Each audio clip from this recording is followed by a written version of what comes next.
रामचन्द्राय वेधसे श्री रघुनाथाय नाथाय सीताय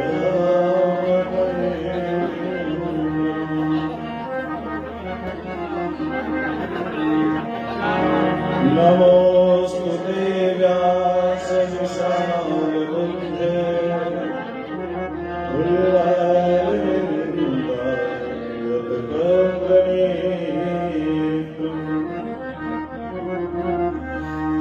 येन त्वया भारततेन पूर्णं प्रज्वालितो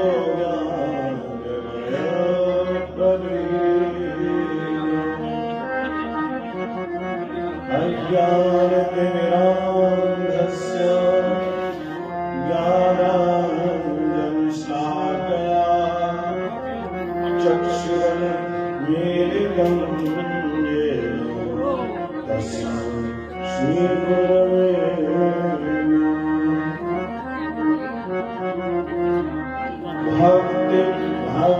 भगवन्त गुरु चतुर्नाम इनके पद वंदन किए नासक वेद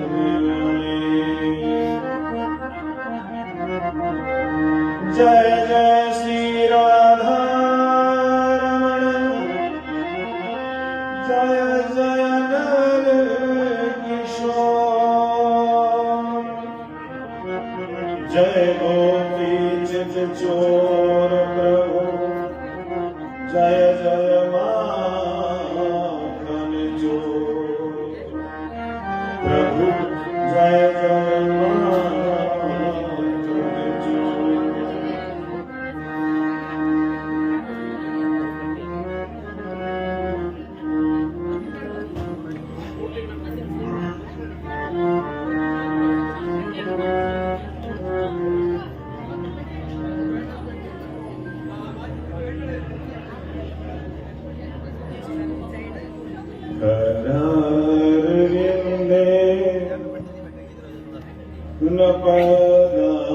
पदारविन्दं मुखारविन्दे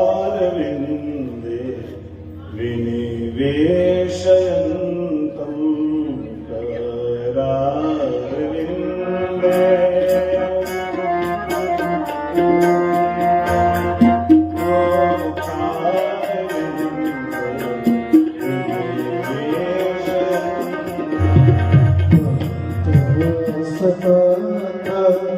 सपूते सयामं वायुं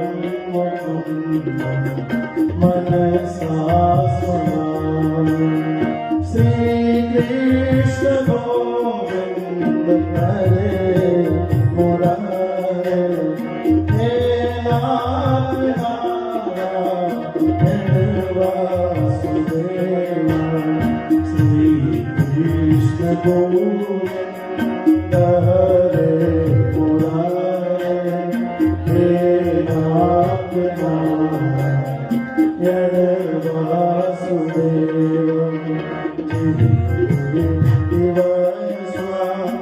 स्वामृतनेत देवा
Govinda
कि भगवान के यहाँ पे किसी के लिए भेदभाव नहीं है, सब प्रिय है, वो सबके लिए समान दृष्टि रखते हैं, सब उनकी प्रिय है।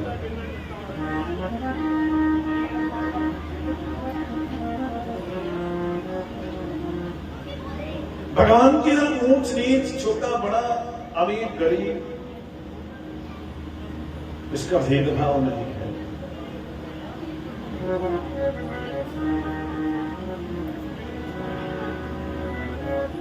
ये तो हमें अभिमान हो जाता है जब सत्ता मिलती है, संपत्ति मिलती है, पद मिलता है, धन दौलत मिलती है।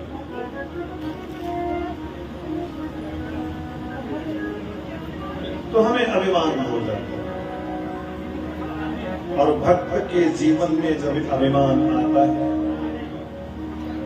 तो उस अभिमान को दूर करने के लिए भगवान कोई ना कोई लीला अवश्य रचाते हैं। हमारी और आपकी तो बात ही क्या है। देवराज इंद्र को भी अभिमान हुआ। एक बार महर्षि दुर्वासा भगवान श्री हरि नारायण का दर्शन करके वैकुंठ से जा रहे थे। भगवान ने अपने गले में डाली हुई तुलसी की प्रसादी माला उतार के दुर्वासा ऋषि को दे दिया।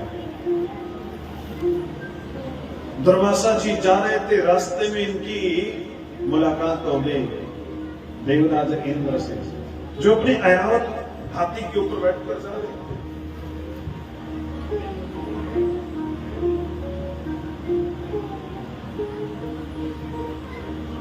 आज प्रसादी माला को तुलसी माला को उतार करके महर्षि दुर्वासा ने देवराज इंद्र को दिया और कहा ये भगवान श्री नारायण का प्रसाद है, वैकुंठ से आपके लिए लेके आए।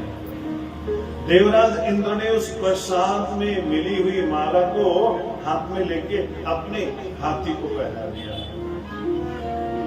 अब हाथी क्या जाने प्रसाद में, प्रसाद के महत्व को, प्रसाद में मिली हुई माला को और आम नॉर्मल माला को। हाथी ने अपने शोर से उस माला को पकड़ा और उतार के अपने पैरों के तले रौंद डाला। ये बात जब दुर्वासा जी ने देखा तो उनको अच्छा लगा।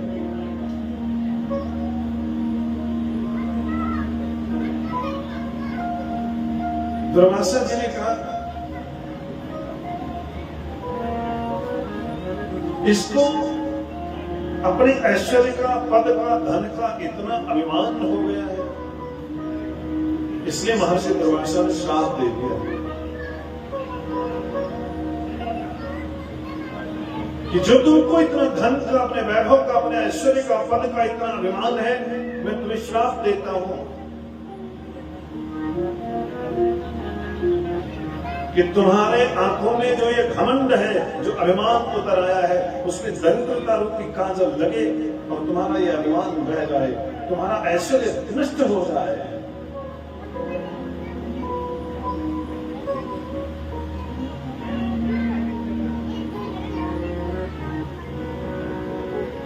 ये बात पता चल गई देखते हो।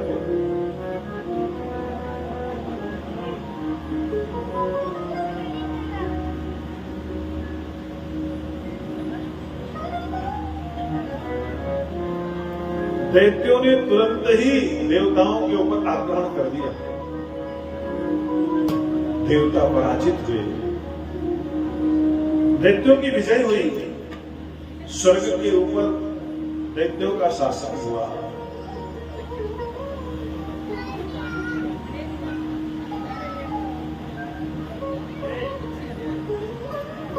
सभी देवता घबराए, दौड़े दौड़े ब्रह्मा जी के पास गए और कहा प्रभु आप हमारी रक्षा करो, हमारा खोया हुआ साम्राज्य, हमारा खोया हुआ वैभव, हमारा स्वर्ग हमें वापस दिला दो।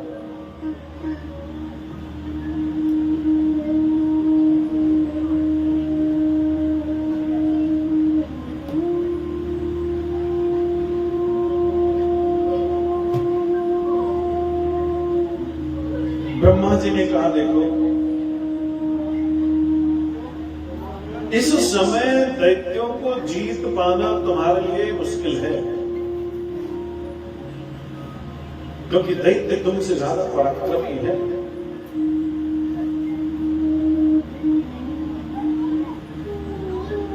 अगर तुम इस समय दैत्यों को हराना चाहते हो तो सिर्फ एक उपाय है कि तुम लोग जाकर के समुद्र मंथन करो और समुद्र से अमृत निकलेगा, उस अमृत को तुम लोग पी लेना।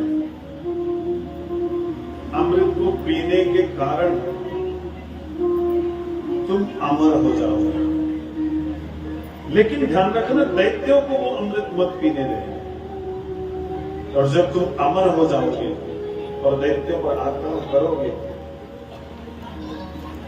तो अमरता के कारण तुम तो मृत्यु को प्राप्त नहीं होगे, पर दैत्यों की मृत्यु अवश्य होगी और तुम विजयी हो जाओगे।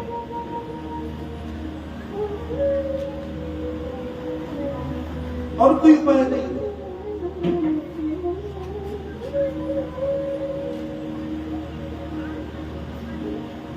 श्री हरि नारायण के पास जाके सबने प्रार्थना की कि हमने बहुत बड़ा उद्यम अपने मन में सोचा है, हमारी इच्छा है हम समुद्र मंथन करें, लेकिन बिना आपकी कृपा के इतना बड़ा कार्य संपन्न नहीं हो सकता। और हमें लगता नहीं कि दैत्यों के साथ हमारी मित्रता हो पाएगी। दैत्य तो हमसे शत्रुता रखते हैं, वो हमारा कहना क्यों मानेंगे। भगवान ने कहा मैं तुम्हारे इस कार्य में सहायता करूंगा। जब शत्रु अपने से ज्यादा बलशाली हो, जब शत्रु अपने से पराक्रमी हो, हम शत्रु के सामने कमजोर पड़ रहे हो, तब बल से नहीं बुद्धि से काम लेना चाहिए। जाओ, जाकर के तुम लोग दैत्यों के साथ मित्रता करो। मित्रता करने के बाद तुम समुद्र मंथन करना, और मैं स्वयं समुद्र के मध्य से अमृत कलश लेके आऊंगा, प्रकट होऊंगा, और तुम लोगों को अमृत पिलाऊंगा।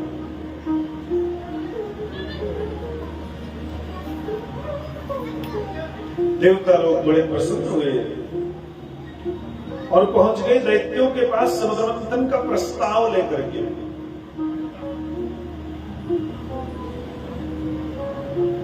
आज देवताओं ने जाकर के दैत्यों से कहा भैया राम राम,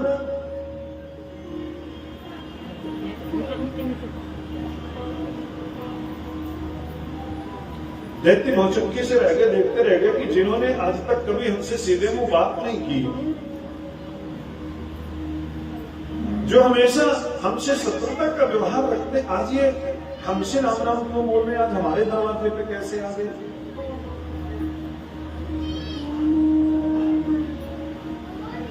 लेकिन एक बार बात करके तो देख लें। दैत्यों ने कहा भैया आप लोग हमारे यहां कैसे आए, हमारी तो आपस में बनती नहीं। देवताओं ने कहा सुनो, हमारे मन में विचार आया कि हम दोनों एक ही पिता की संतान हैं, हम दोनों की पिता एक ही है, सिर्फ हमारी मां का ही तो अंतर है। तुम दिति के पुत्र हो इसलिए दैत्य हो, हम अदिति के पुत्र हैं इसलिए आदित्य है, इसलिए हम देवता है। तो जब आप भाई भाई हैं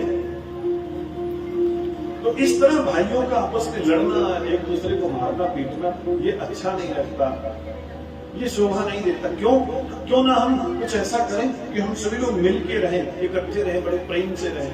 दैत्यों ने कहा ये नहीं हो सकता, हमारी और तुम्हारी कभी आपस में बनने वाली नहीं, हम इकट्ठे नहीं रह सकते, हमारी लड़ाई तो होगी ही होगी।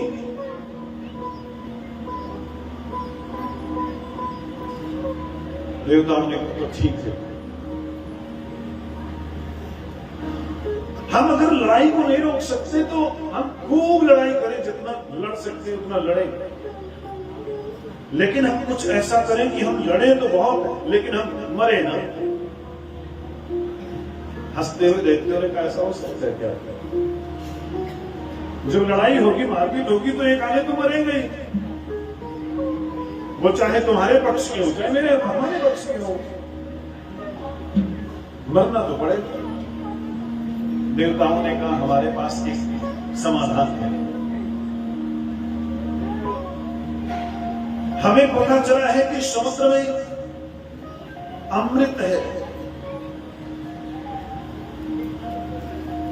हम अगर समुद्र मंथन करके उस अमृत को निकालते हैं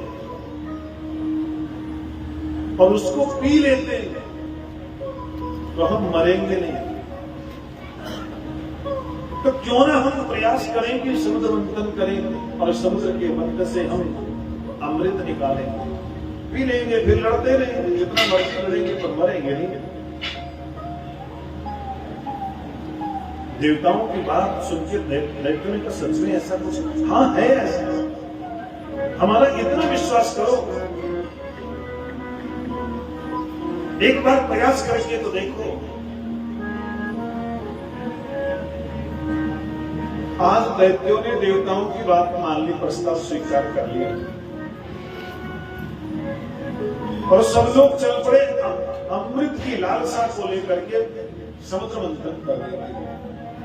समस्त देवता और दैत्य पहुंच गए समुद्र के तट पे। इतना बड़ा विशाल समुद्र, उसका मंथन करना है। अब इतने बड़े समुद्र को मथने के लिए कोई मथानी तो चाहिए, क्या करें?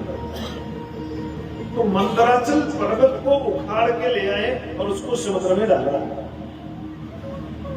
जैसे ही मंदराचल पर्वत को समुद्र में डाला, मंदराचल पर्वत समुद्र में डूबने लगा, क्योंकि नीचे कोई बेस नहीं है, कोई आधार नहीं, किसके ऊपर टिकेगा। भगवान श्री हरि नारायण ने आज कच्छप अवतार लिया, कछुए का अवतार लिया। बोले श्री कच्छप भगवान और अपनी पीठ के ऊपर आकर के कछुए के रूप में भगवान ने मंदराचल पर्वत को धारण कर दिया। अब मथानी तो आ गई, लेकिन रस्सी कहां से लेके आए, रई कहां से लेके आए मथने के लिए? वासुकी नाग को अमृत का थोड़ा सा लालच दिया, भैया तुम रई बन जाओ, तुम मथानी बन, रस्सी बन जाओ ना, हम तुमको जब अमृत निकलेगा तब। लालच में आके आज वासुकी नाग में तैयार हो गए कि चलो ठीक है, हम रस्सी बनने के लिए तैयार।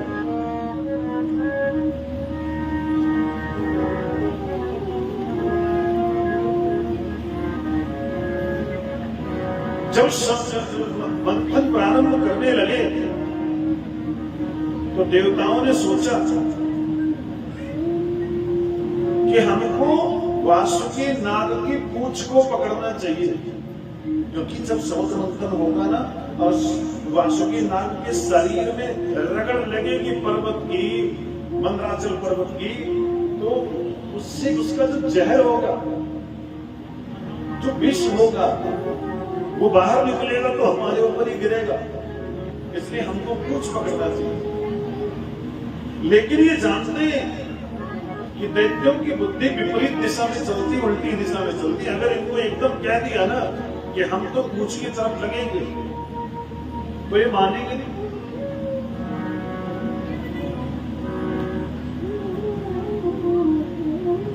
इसलिए आज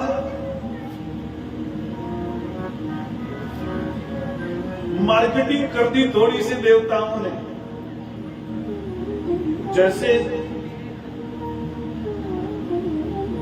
कई बार किसी की झूठी प्रशंसा कर दो ना, तो जो काम उसके बस का नहीं होता वो भी काम वो कर देता है। बस उसके स्वाभिमान को थोड़ा सा ललकारना होता है।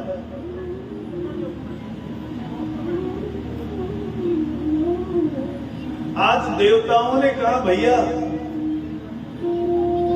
देखो, तुम लोग हमसे छोटे हो, हम तुमसे बड़े हैं, इसलिए हम लोग मुंह की तरफ लगेंगे और तुम लोग पूंछ की तरफ लग जाना। क्योंकि जब वासुकी नाग के मुंह से जहर निकलेगा, विष निकलेगा ना, तो तुमको पीड़ा होगी और हम नहीं चाहते तुमको कष्ट। क्यों? क्योंकि तुम हमारे बराबर के नहीं हो ना। ये बात चुभ गई दैत्यों को और उन्होंने कहा न गृहणा वयम अहेर उच्चम, न गृहणा वयम उच्चम अहेर अंगम अमंगलम। हम तो सर्व की पूंछ को जो अमंगल होते हैं उसको नहीं पकड़ेंगे। हम तुमसे कोई कम नहीं है, हम भी मुंह की तरफ ही लगे, हमारे ऊपर एहसान करने की आवश्यकता नहीं है। देवताओं ने तो अपने काम बन गए। देवता पूंछ की तरफ लगे और दैत्य लोग मुंह की तरफ लग गए। मंथन प्रारंभ हुआ। हम जीवन में कई बार बहुत विशुद्ध विचार लेकर के, बड़ी कामना के साथ किसी काम को शुरू करते हैं और हमारा संकल्प होता है कि इसका परिणाम जो है वो सुखदायी होगा, इसका रिजल्ट बहुत अच्छा आएगा। लेकिन ऐसा होता नहीं कि हर बार रिजल्ट अच्छा आए। जब भी कोई आप बहुत बड़ा काम करोगे ना, तो शुरुआती परिणाम जो होते हैं वो आपके भीतर नकारात्मकता भर देते हैं, वो नेगेटिविटी फैलाते हैं। पहले आपको सक्सेस नहीं मिलती है, लेकिन घबराने की आवश्यकता नहीं है। सुख की कल्पना से समुद्र मंथन प्रारंभ किया गया। चाहा था कि अमृत निकलेगा, लेकिन जब मंथन प्रारंभ हुआ तो अमृत से पहले समुद्र से जहर निकला, विष निकल आया। जीवन में जब कोई भी बड़ा काम शुरू करो और सफलता की जगह असफलता हाथ लगे तो घबराने की जरूरत नहीं। आज असफलता हाथ लगी है, कल को सफलता भी हाथ लगेगी। बस आप अपने कर्म पे फोकस करो, अपना काम ईमानदारी से करो, बाकी भगवान पे भरोसा रखो। आज असफलता मिली, कल सफलता भी मिलेगी। पर हम घबरा जाते हैं, हमने तो कुछ और चाहा था, ये क्या हो गया। देवता और दैत्य दोनों घबराए। हमने तो चाहा था अमृत और मिला क्या विष।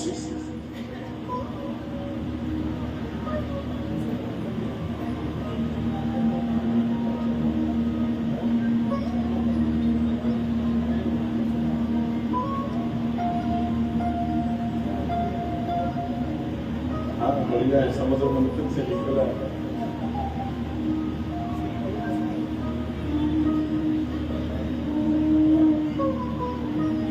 निकाला कुछ निकलता कुछ और है।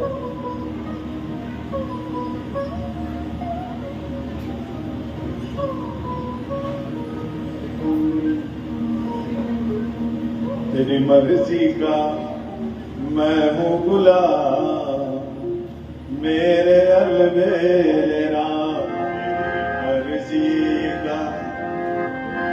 अलबेले श्याम मेरे मतवाले श्याम, अलबेले श्याम मेरे मतवाले श्याम। तेरी मर्जी का वो तेरी मर्जी का, तेरी मर्जी का मैं हूँ गुलाम, मेरे अलबेले श्याम। तेरी मर्जी का मैं हूँ गुलाम, मेरे अलबेले श्याम। अलबेले श्याम मेरे मतवाले श्याम, अलबेले श्याम मेरे मतवाले। तेरी मर्जी का वो तेरी मर्जी का, तेरी मर्जी का मैं हूँ गुलाम, मेरे अलबेले श्याम। तेरी मर्जी का मैं हूँ गुलाम, मेरे अलबेले श्याम।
दौलत है प्रभु तेरे नाम, मेरे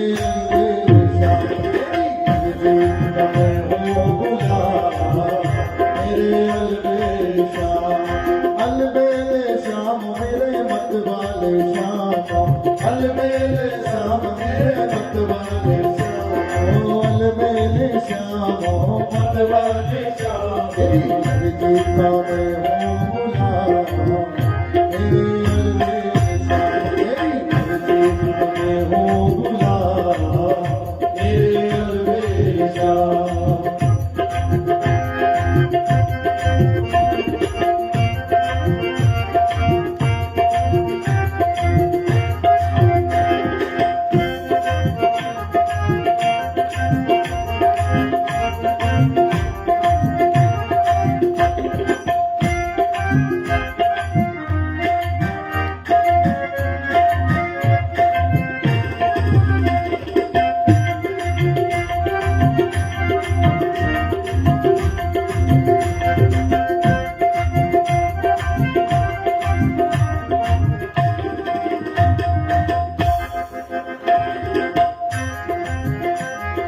थक भी गया हूँ इस लंबे सफर में, थक भी गया हूँ इस लंबे सफर में, लंबे सफर में, वो लंबे सफर में, लंबे सफर में, लंबे सफर में। मेरा जीना, ओ मेरा जीना, मेरा जीना हुआ है हराम। मेरे अंदर मेरी जिंदगी में हो गुलाम, मेरे अलविदा।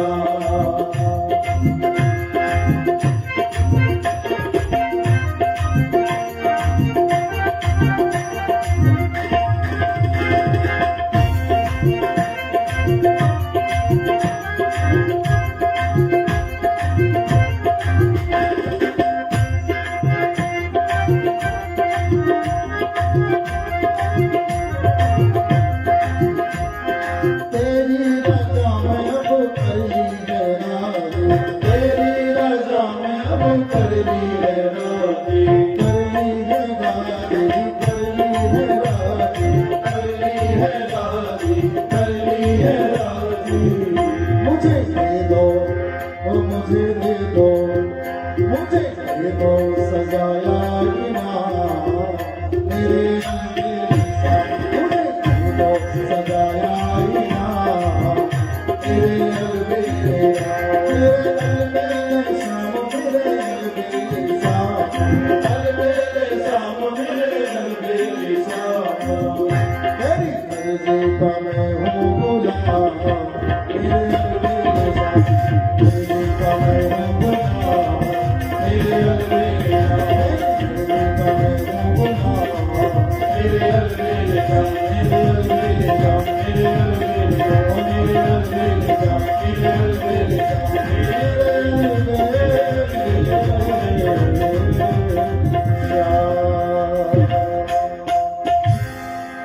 बोले कृष्ण कन्हैया लाल की जय।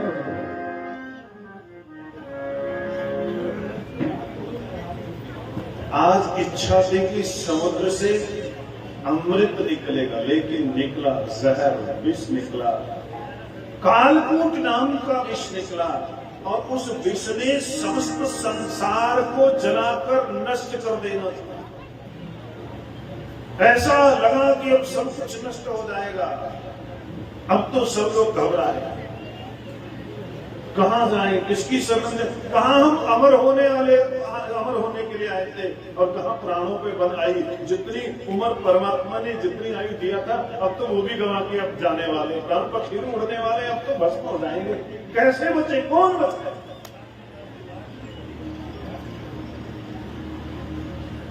किसके पास जाए? लेकिन जैसा मैंने सबसे सवेरे निवेदन किया था कि जीवन में जब बहुत बड़ी विपत्ति आए और कोई रास्ता नजर ना आए, सारे दरवाजे बंद हो जाए, कुछ समझ में ना आए, तो भगवान के आगे सरेंडर कर दो। आपकी हर समस्या का कोई ना कोई समाधान भगवान निकाल लेंगे, कोई ना कोई रास्ता निकलेगा, कोई ना कोई हल, कोई ना कोई समाधान अवश्य मिलेगा।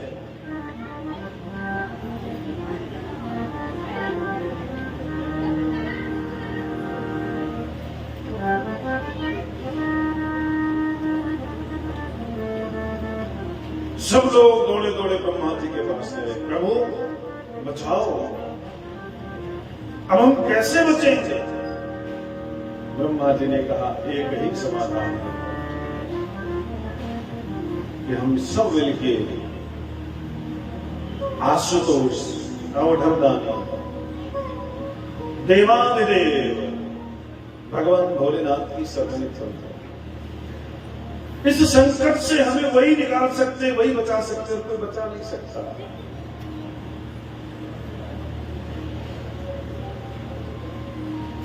सभी देव और दानव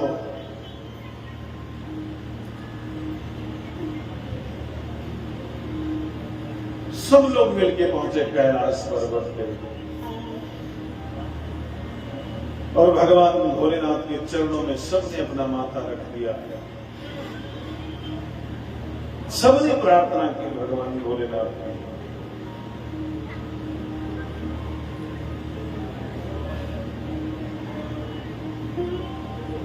भगवान भोले बाबा ने कहा क्या क्या काम क्या है, किस लिए आए हो बताओ।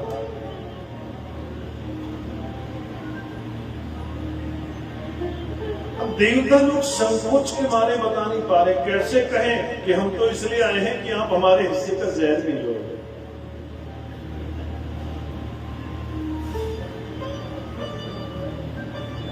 मनुष्य इतना खतरनाक होता है ना, बहुत खतरनाक प्राणी है। अपने फायदे के लिए भगवान को जहर भी पिलाना पड़े तो पिला देगा, लेकिन हमें सुख मिलना चाहिए।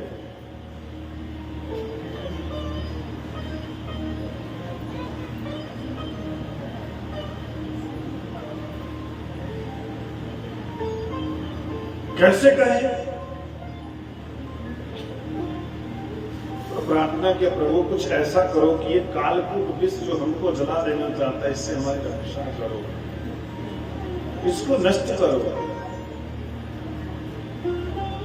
भगवान भोलेनाथ समझ गए कि ये तो हमारे पास जहर पीने के लिए निमंत्रण लेके आए, जहर पीना पड़ेगा। भोले बाबा ने सोचा कि अगर मैं जहर पीता और अगर मुझे कुछ हो गया तो देवताओं का तो कुछ नहीं जाएगा, लेकिन माता पार्वती, उनका क्या होगा? एक बार पार्वती से पूछ लेता हूं कि जहर पी लूं। अच्छा एक बात बताओ, कोई पति अपनी पत्नी से पूछे मैं जहर पी लूं तो वो क्या बोले? आज का टाइम थोड़ी है, आज का जमाना थोड़ी है।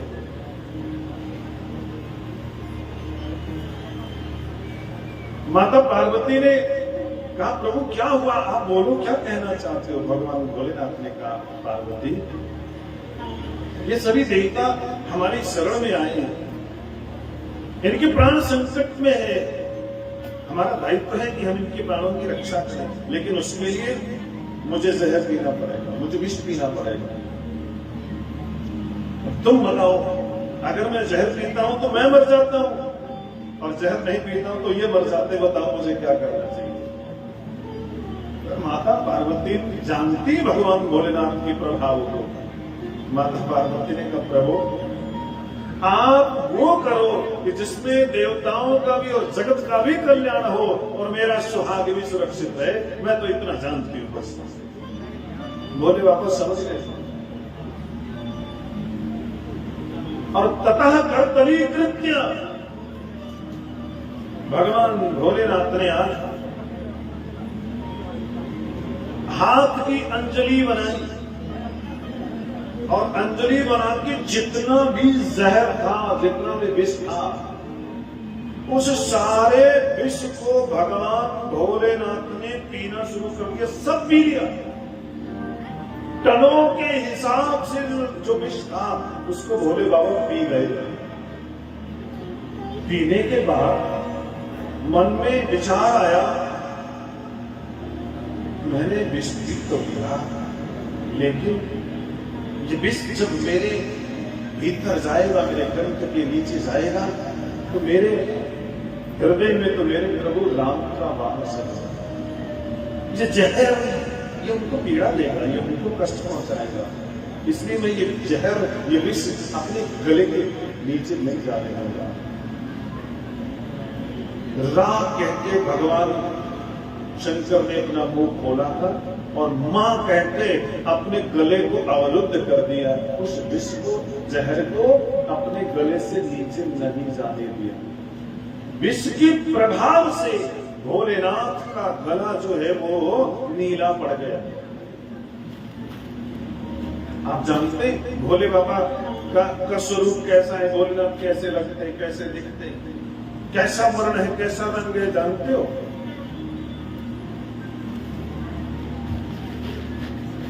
आप लोग बोल सकते हो, आज दुर्गा जी ने बोला था कि नहीं, बोलने के लिए परमिशन है, बोल सकते हो अगर कोई बात पूछे तो। कैसा वर्ण है भोले बाबा का बताओ, कैसा रंग है उनका, नहीं मालूम।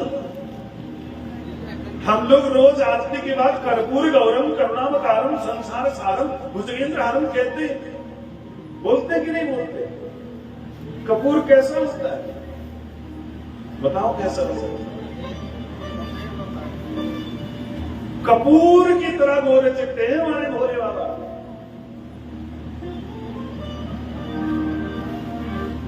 और आज उस कर्पूर वर्ण में, श्वेत वर्ण में वो जो जहर गया उसको रोका तो वो गला नीला पड़ गया, अलग से चमकने लग गया। और यत्कार गले नीलम तत्साद और विभूषण, समाज के कल्याण के लिए अगर आप जहर भी पी लोगे तो वो भी आपका आभूषण बन जाएगा। आज भगवान का गला नीला पड़ा तो इनका नाम नीलकंठ पड़ा। नीलकंठ महादेव। ओम नमः शिवाय, हरि ओम नमः शिवाय, ओम नमः शिवाय, ओम नमः शिवाय, ओम नमः शिवाय, ओम नमः शिवाय, ओम नमः शिवाय, ओम नमः शिवाय, हरि ओम नमः शिवाय, ओम नमः शिवाय, हरि ओम नमः शिवाय, ओम नमः शिवाय, ओम नमः शिवाय, ओम नमः शिवाय, ओम नमः शिवाय, ओम नमः शिवाय, हरि ओम नमः शिवाय,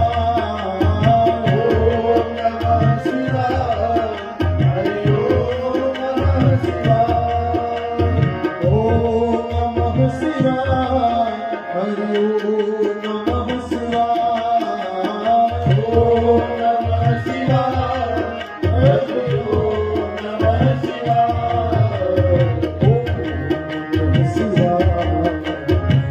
ओम नमः शिवाय, हरि ओम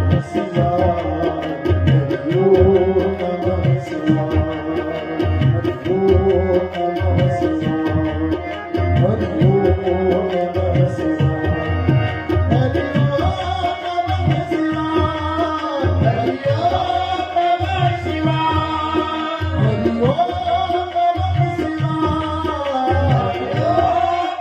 नमः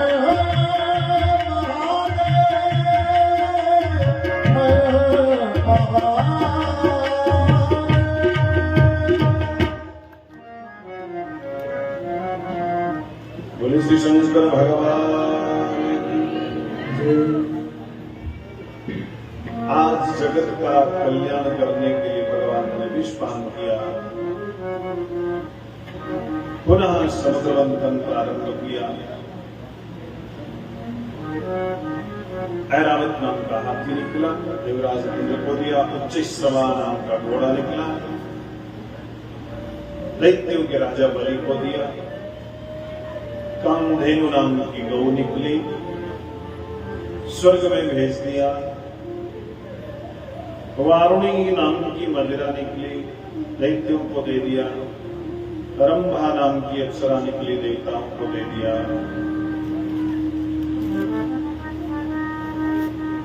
स्वयं माता लक्ष्मी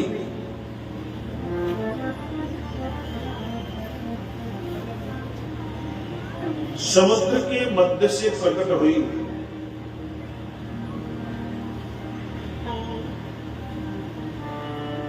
दैत्य लोग चाहते हैं कि लक्ष्मी मुझे मिल जाए, देवता चाहते हैं कि लक्ष्मी मुझे मिल जाए। वहां जितने भी दैत्य और दानव, धनुष, यक्ष, किन्नर, जो भी जाति के लोग थे, सबने चाहा कि लक्ष्मी मुझे मिल जाए। क्यों? क्योंकि लक्ष्मी सबको प्रिय है। कोई भी ऐसा नहीं जिसको लक्ष्मी नहीं चाहिए, लेकिन हमारे चाहने से लक्ष्मी हमें नहीं मिलती। लक्ष्मी तो उसी का वर्ण करेगी जिसको लक्ष्मी चाहती है। लक्ष्मी ने अपना पति श्री हरि नारायण को बनाया है।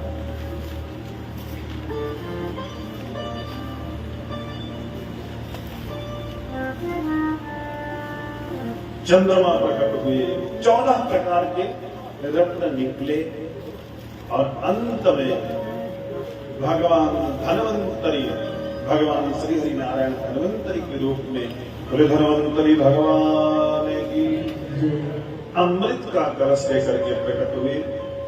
जैसे अमृत का कलश लेकर के भगवान धन्वंतरी प्रकट हुए, तुरंत ही दैत्यों ने अमृत का कलश छीन लिया और छीन कर भागे। अमृत लेकर चले गए दैत्य और देवता लोग ठगे से, मायूस से देखते रह गए। कई बार सफलता के अधिकारी हम होते हैं, हमने मेहनत की होती है, हमारे मेहनत का क्रेडिट किसी और को मिल जाता है। सारा काम हम करते हैं और तारीफ किसी की, प्रशंसा किसी की, फल किसी और को मिल जाता है। देखता लोग देखते रह गए, ये क्या हुआ? हमने इतनी मेहनत किया लेकिन हमें अमृत नहीं मिला।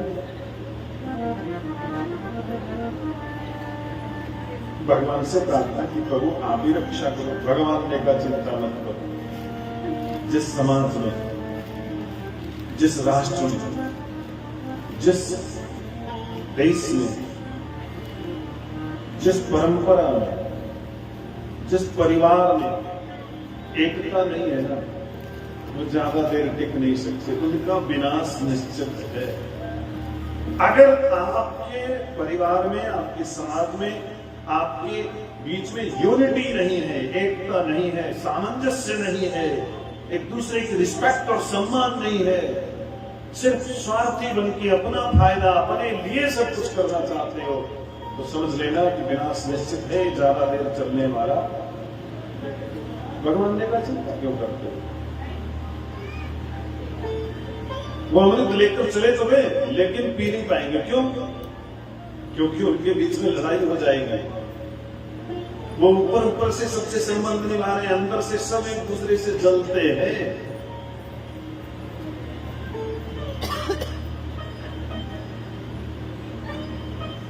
थोड़ी दूर दैत्य लोग लेकर के गए अमृत का कलश, आपस में लड़ने लगे।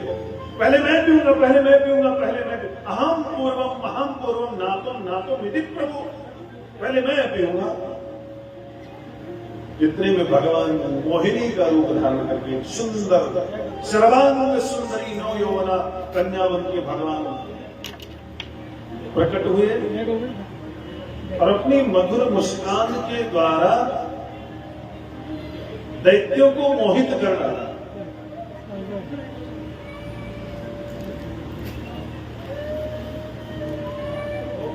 आज दैत्यों ने जब भगवान मोहिनी को देखा तो कहा, देवी तुम कौन हो?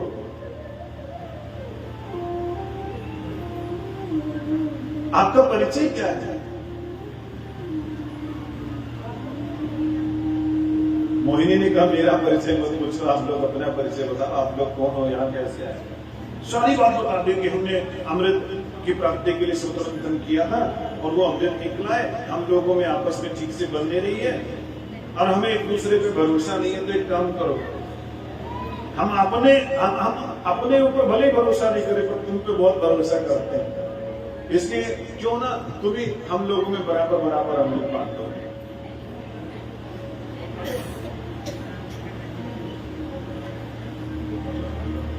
बैकग्राउंड म्यूजिक बहुत ज्यादा आ रहा है।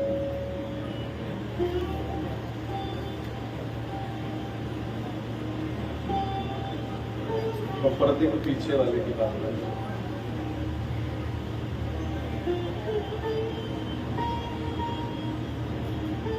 आज एक अजनबी स्त्री के ऊपर विश्वास कर लिया, पर आपस में विश्वास नहीं है। और भगवान अमृत लेकर के जैसे बांटने लगे, पीछे से देवता लोग भी दौड़े दौड़े पहुंच गए। भगवान मोहिनी ने पूछा, ये कौन है? दैत्यों ने कहा, ये हमारे मौसी के बेटे, इन्होंने भी हमें थोड़ा बहुत सपोर्ट किया था, पर हम इनको अमृत पिलाना नहीं चाहते। मोहिनी ने कहा, चिंता क्यों करते हो? ऐसे अगर आप नहीं पिलाओगे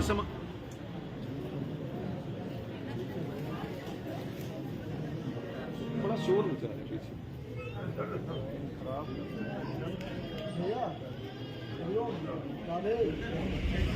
मना करो, बातें ना करें यहाँ पे पीछे।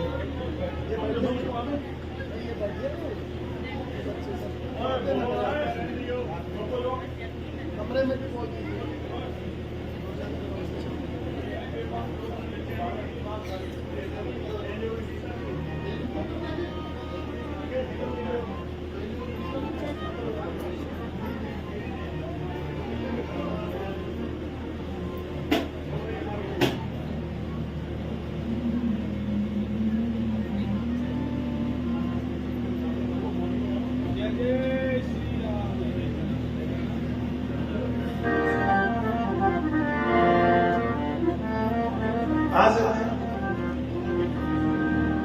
भगवान ने कहा, अगर तुम नहीं पिलाओगे तो समाज में तुम्हारी बदनामी होगी। एक काम करते हैं, हम इनको क्यों ना छल के द्वारा झूठ मूठ का अमृत पिला देते हैं। देखो, असली अमृत तो वो है जो गाढ़ा गाढ़ा है, उसका प्रभाव ज्यादा है, और ऊपर का जो पतला पतला अमृत है उसका प्रभाव कम है। तो क्यों ना पहले देवताओं को अमृत पिला देते, उनको पतला पतला अमृत पिला देंगे, और नीचे का जो असली वाला अमृत है गाढ़ा गाढ़ा, वो तुम लोग तो एक काम करो, एक पंक्ति में तुम लोग बैठ जाओ, एक पंक्ति में देवता लोग बैठ जाओ। आज दो पंक्तियां बन गई, एक में देवता और एक में दैत्य बैठे। अब भगवान अमृत तो पिला रहे देवताओं को, और अपनी मोहिनी मुस्कान से, मोहिनी मंद मंद मुस्कुराहट से देख रहे हैं दैत्यों की तरफ। और दैत्य भगवान की मुस्कुराहट में अपनी सुध-बुध खोए बैठे। ओहो, कितना प्यारा हंसती है, कितनी सुंदर लगती है। और इधर भगवान फटाफट अपना काम निपटाए हुए जल्दी जल्दी पी के निपटते रहो, जाते रहो। एक दैत्य था सर्वभानु, उसने देखा ये तो सारा अमृत पिला देगी इसको, हमारे साथ कहीं कोई धोखा तो नहीं हो रहा। तो वो बेस बदल के आकर के देवताओं की पंक्ति में बैठ गया, सूर्य और चंद्रमा के बीच में।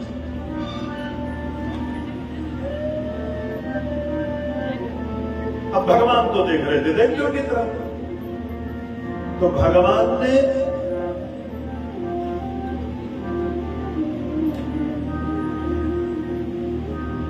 आज धोखे से सुरभानु को अमृत पिला दिया।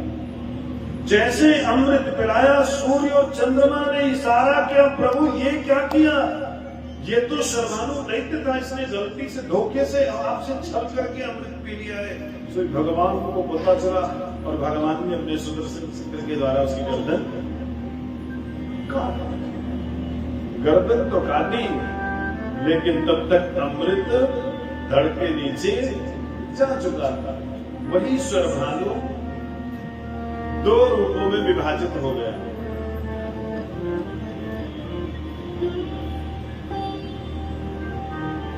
एक का नाम राहु और एक का नाम केतु पड़ा। दैत्यों ने देखा कि ये तो भगवान विष्णु मोहिनी रूप धारण करके आए थे, और देवताओं ने हमारे साथ धोखा किया है। तुरंत ही भयानक संग्राम छिड़ा, युद्ध हुआ, लेकिन देवताओं ने अमृत भी रखा था, इसलिए देवता विजयी हुए और दैत्य पराजित हो गए।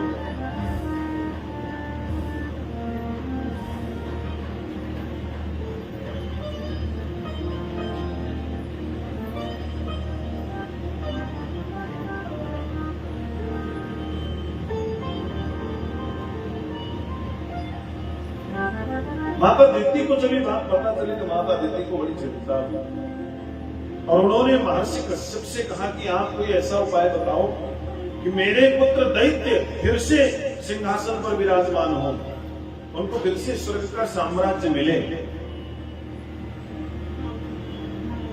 महर्षि कश्यप ने कहा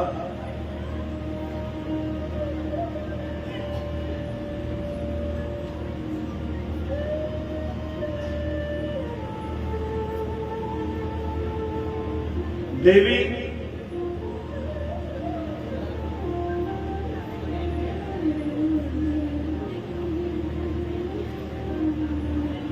अगर तुम्हारी संतानों के ऊपर गुरु की कृपा हो जाए, ब्राह्मणों की कृपा हो जाए, गौ की कृपा हो जाए तो स्वर्ग का साम्राज्य फिर से मिल सकता है।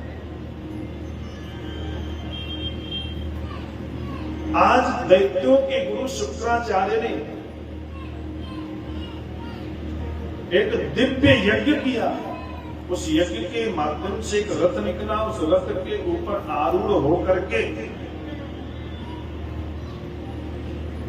दैत्यों के राजा बलि ने स्वर्ग पर पुनः आक्रमण किया।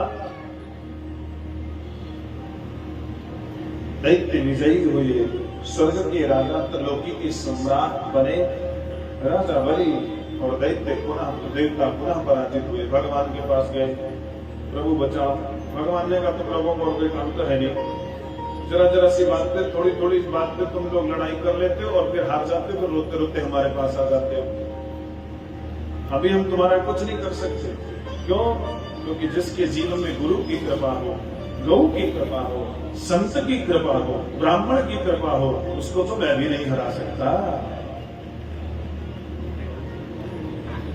गुरु मेहरबान तो चेला।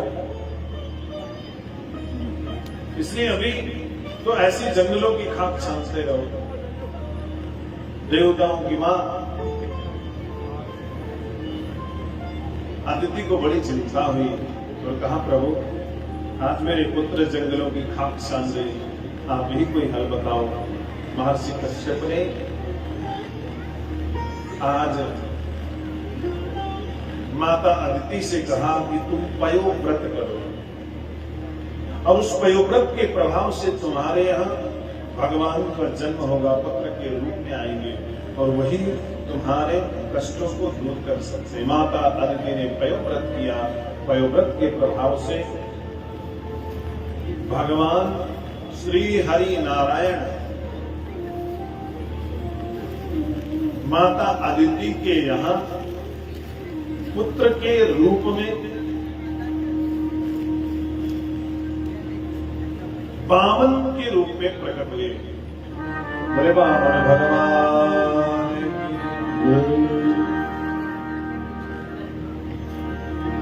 इनका यज्ञोपवीत संस्कार किया गया।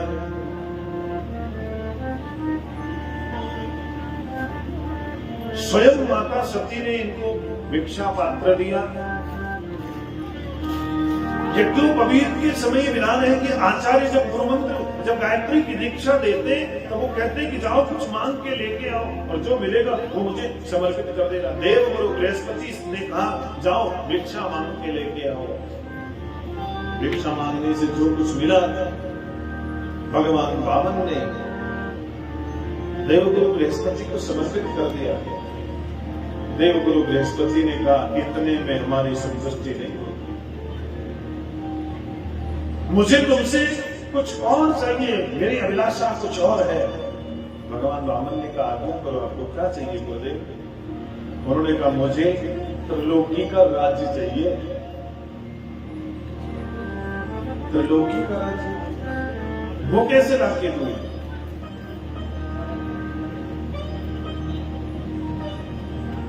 देवगुरु बृहस्पति ने कहा यहां से कुछ ही दूरी पर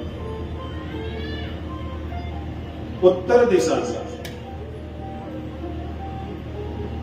नर्मदा के तट पर दैत्यराज बलि एक बहुत बड़ा यज्ञ कर रहे थे।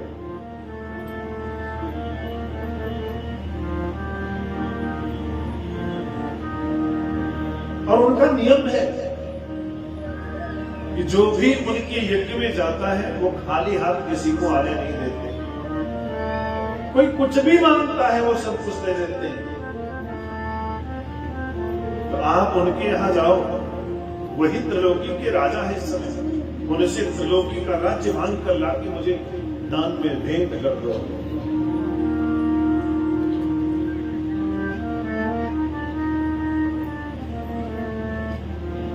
भगवान वामन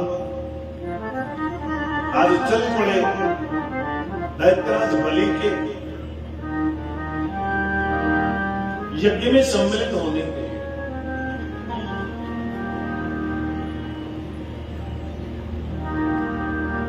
आज यज्ञ में जब गए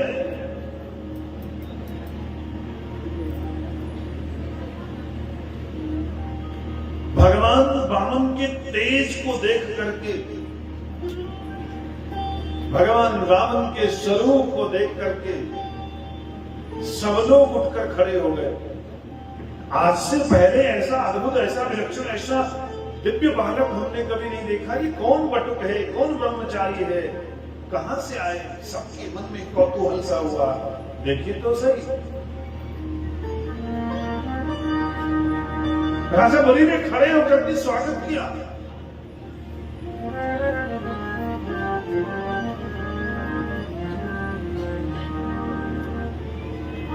आइए, आपका हमारे यज्ञ में स्वागत है। स्वागतम वो महाभारत असिधाम कर्मा। आइए और बताइए मैं आपकी क्या सेवा कर सकता हूं, क्या सम्मान कर सकता हूं। आपने बड़ा अनुग्रह किया, बड़ी कृपा की जो आप हमारे यहाँ पे पधारे। मैंने ऐसा आज तक पहले ऐसी विभूति नहीं देखी।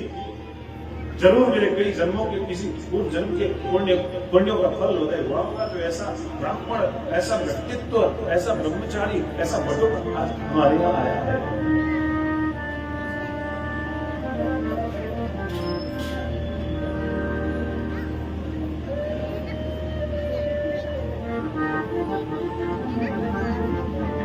मैं आपकी तरफ वापस खींचा चला जा रहा हूं। मेरा ऐसा मन कर रहा है कि मैं आपको अपना सर्वस्व न्यौछावर कर दूं। मेरा मन कर रहा है कि मैं आपको सब कुछ दे दूं। ऐसा ब्राह्मण मैंने अपने जीवन में कभी नहीं देखा। बताओ, मैं आपको कुछ देना चाहता हूं, आप बताओ मैं आपको क्या दान कर दूं, क्या दे दूं, क्या मैं ऐसा कर दूं?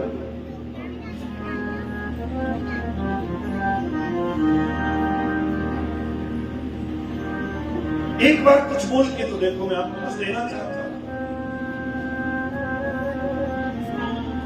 भगवान वामन ने कहा, राजन क्षमा करना, मैं आपसे कुछ मांगने नहीं आया हूं। मैं तो बस आपकी यज्ञ का दर्शन करने के लिए आया हूं। यज्ञ का दर्शन करूंगा, देखूंगा, चले जाऊंगा। मैं कुछ मांगने नहीं आया। नहीं, आप कुछ मांगो। मेरी इच्छा है, मेरे मन की संतुष्टि के लिए, मेरी प्रसन्नता के लिए आप एक बार मांगो तो सही, मैं कुछ देना चाहता हूं। भगवान ने कहा, क्षमा कर, मैंने कभी किसी से कुछ मांगा नहीं और मैं मांगना चाहता भी नहीं। क्यों? क्योंकि मांगने से मनुष्य छोटा हो जाता है, मांगने से आदमी झुक जाता है। मैं आज तक कभी किसी के समक्ष झुका नहीं, मैं मांग नहीं सकता। नहीं, जिद कर एक बार कुछ तो बोलो, मैं कुछ लेना चाहता हूं। काम कांचनम गुणवत धाम मिष्टम। आप बताओ, धन, दौलत, जमीन, स्त्री, कुछ क्या चाहिए आपको? मैं सब कुछ देने को तैयार हूं। राजा बलि ने कहा, नहीं, न मैंने विवाह करना है, न मैंने खेती करनी है, न मैंने बच्चे पालने, तो मुझे किसी चीज की आवश्यकता नहीं। मैं कुछ नहीं लेने आया। जिद करने लगे राजा बलि, कुछ तो मांगो। भगवान ने कहा, तो ठीक है, अगर देना ही चाहते तो मेरी तो ऐसी इच्छा नहीं है, लेकिन तुम्हारी प्रसन्नता के लिए मैं कुछ लेने को तैयार हूं। अगर तुम देना चाहते हो तो मुझे 3 पग पृथ्वी दान में दे दो। राजा बलि जोर से हंसे। और कहा मांगा भी तो क्या मांगा, तुम्हें तो मांगना भी नहीं आता। त्रिलोकी का साम्राज्य जिसके पास है, अनंत वैभव जिसके पास है, उसके पास आके तुमने क्या मांगा? 3 पृथ्वी। कुछ और मांग लो। भगवान बामन ने कहा देखो बात ना बनाओ, देना है तो दो, नहीं तो साफ साफ मना कर दो, मुझे ज्यादा की इच्छा नहीं है, मैं इतना लालची नहीं हूं। 3 पृथ्वी चाहिए। और सुनो, वो भी मैं अपने पैरों से नापूंगा। अब तो और जोर से राजा बलि हंसे, अपने पैरों से? तुम इतने ठिकने से, तो छोटे से तुम नापोगे? हाँ चलो ठीक है, दिया। नहीं नहीं ऐसे नहीं, पहले संकल्प करो, पहले रजिस्ट्री करो। आज तुम तो दे दोगे, कल को तुम्हारे बच्चे जब मैं उस जगह पे घर बना लूं, वो छीन ले, वो बोले नहीं पिताजी ने दिया था, हम वापस मांग रहे, तो क्या होगा? पहले रजिस्ट्री करो, पहले संकल्प करो। संकल्प करना पड़ेगा।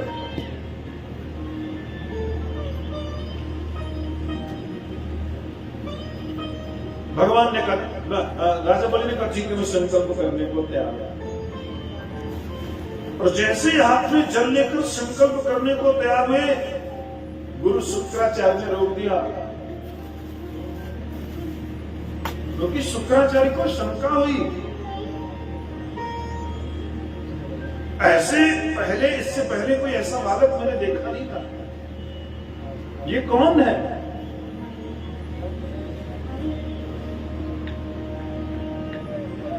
पता तो करूं। जो ध्यान लगा के देखा तो सब लीला समझ में, ओहो ये तो छलिया विष्णु है जो ब्राह्मण बालक के वेश में आया है।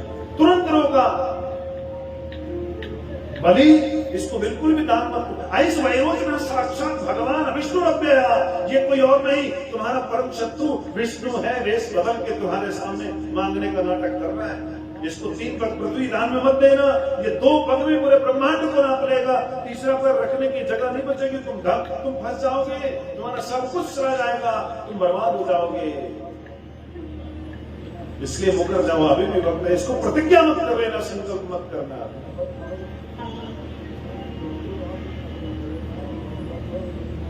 भगवान बामन ने कहा, राजन आपने देना है तो ठीक है, नहीं मेरे पास इतना समय नहीं है, आपकी जुट के कारण मैं माना हूं, रहने दो, कोई बात नहीं। राजा बलि ने कहा, प्रभु मैंने आपको वचन दिया है और मेरा संकल्प है कि मेरे दरवाजे से, मेरे यज्ञ से कोई खाली नहीं जा सकता, मैं आज दान दूंगा आपको।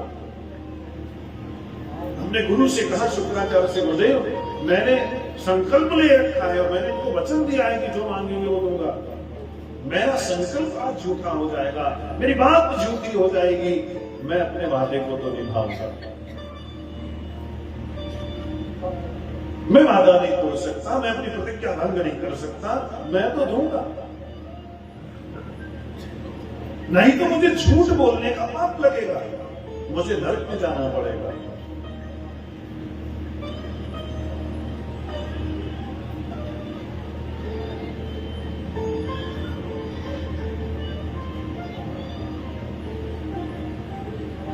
देवगुरु दैत्य गुरु शुक्राचार्य ने कहा, देखो मैं जानता हूं कि अगर किसी से वचन देके मुकर जाओ तो पाप लगता है, लेकिन कुछ जगह ऐसी है जहां पे झूठ बोला जा सकता है, जहां पे शास्त्र भी झूठ बोलने की परमिशन देते हैं। 8 जगह ऐसी जहां पे झूठ बोलने से पाप नहीं लगता, दोष नहीं लगता। बता दूं कौन कौन सी जगह? बताओगे तो बताऊंगा, नहीं तो आगे बढ़े। बताऊंगा कहां कहां बोलने से, झूठ बोलने से पाप नहीं लगता। क्या करोगे जानिए आप लोग, कौन सा झूठ बोलते हो? बोलते हो क्या आप? अच्छा हाथ उठाना, कौन कौन झूठ नहीं बोलता?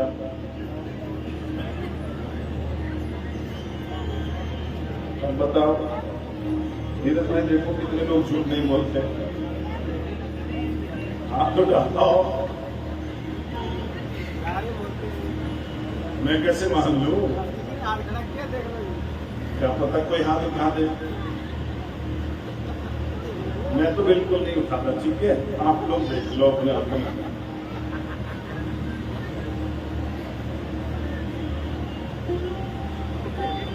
एक चीज करना, ईमानदार करें।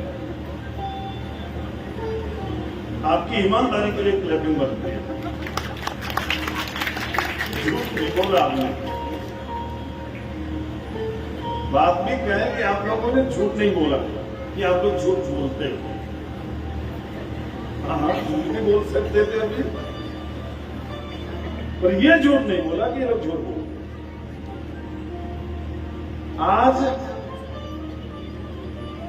आज जगह पे झूठ बोलने का प्रमाण दिया।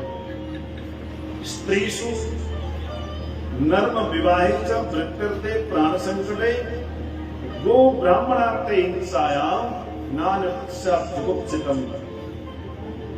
स्त्रियों से झूठ बोलने में पाप नहीं लगता। हाँ, अब सारी बात सच सच जाके बताओ। आज इतना कमाया, इतना प्रॉफिट हुआ, इतना हमारा तो वैसे ही मोबाइल सब चेक हो जाता है, किसका फोन था, कहाँ बात कर रहे थे, ऑनलाइन थे, ये था, वो था, कितने सारे। There are so many questions.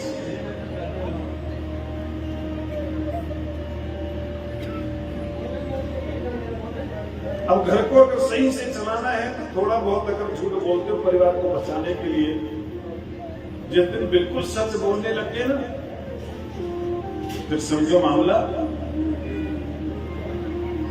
नर्म, मतलब मजाक में, हास परिहास में किसी से अगर झूठ बोल दिया तो दोष। किसी के विवाह के कार्य में अगर झूठ बोल दिया तो पाप। जहां पे अपना बिजनेस और व्यापार नष्ट हो रहा हो, सब कुछ जा रहा हो, वहां पे अगर झूठ बोलना पड़े तो हाँ, आप सामान लेने चले जाओ, बाहर आ जाओ, एक भी पैसा सच में आपसे नहीं कमा रहे। जो हमने जितने में मंगाया था उससे भी 10 रुपए कम करके आपको दे रहे। एक भी प्रॉफिट नहीं ले रहे, 10 रुपए और कम करके आपको दे रहे। हम किसी और से कमा लेंगे क्यों भाई? तुम दुकान खोल के बैठे हो और अगर ऐसे लॉस में सबको 10-10 रुपए देने लग गए तो तुम्हारा घर चलेगा क्या? और क्या करें? वैसे तो 80 रुपए किलो, आपके लिए 50 लगा लेंगे क्यों भाई? जो हमसे पहले 80 में लेके गए उन्होंने क्या बिगाड़ा था तुम्हारा? उन्होंने कुछ बिगाड़ा था? और वो अकेला हमसे ऐसा नहीं बोलता, वो सबके साथ ऐसे ही बोलता है।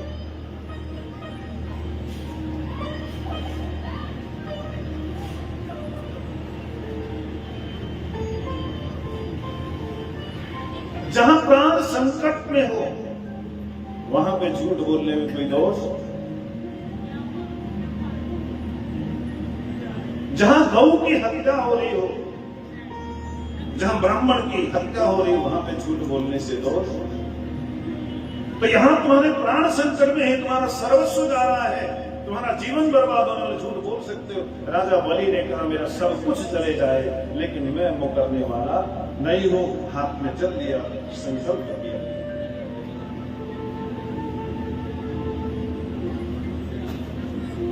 शुक्राचार्य से देखा नहीं क्या, श्राप दे दिया कि जाओ, तुमने गुरु का कहना नहीं माना, श्री विहीन हो जाओ, तुम्हारी संपत्ति नष्ट हो जाएगी।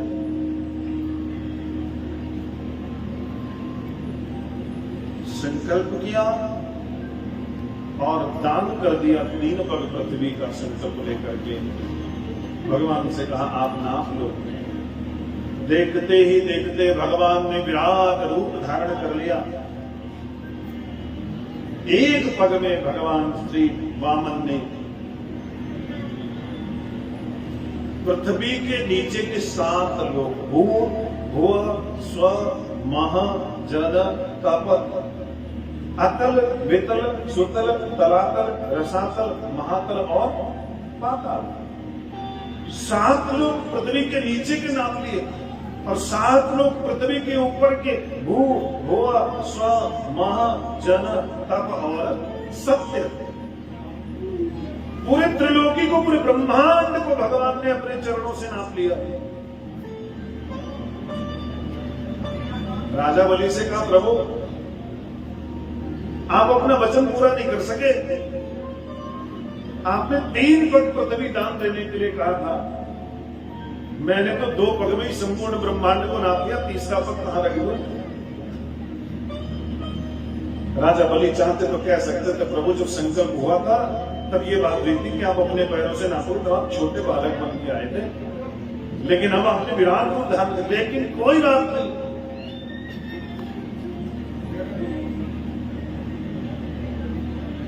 मैं अपना वचन पूरा करूंगा। भगवान ने कहा, अगर अपना दिया हुआ वचन तुम पूरा नहीं कर पाओगे, नरकगामी बनोगे। और भगवान ने अपने गरुड़ के पास से बांध दिया आज राजा बलि को, बंधे हुए। आज बलि ने प्रार्थना की, प्रभु आप मुझे बांधो, आप मुझे सजा दो, दंड दो, मुझे कोई फर्क नहीं पड़ता, पर दुख इस बात का है कि मैं अपना वचन पूरा नहीं कर सका। एक बात बताओ, ऐश्वर्य बड़ा होता है या ऐश्वर्यवान बड़ा होता है? संपत्ति बड़ी होती है, संपत्तिवान बड़ा होता है? भगवान ने कहा, संपत्ति से बड़ा संपत्तिवान होता है। राजा बलि ने कहा, आपने अभी तक मेरी संपत्ति ना की, मेरा ऐश्वर्य ना पाया, मैं अभी आपके सामने खड़ा हूं, तीसरा पग मेरे सिर पे पधरा दो, मेरे सिर पे रख दो। आज भगवान ने मन में सोचा, मैं इसको छलने आया था, पर इसने तो मुझे छल लिया। मैंने अभी तक किसी भक्त के माथे पे अपना चरण नहीं पधराया, इसने तो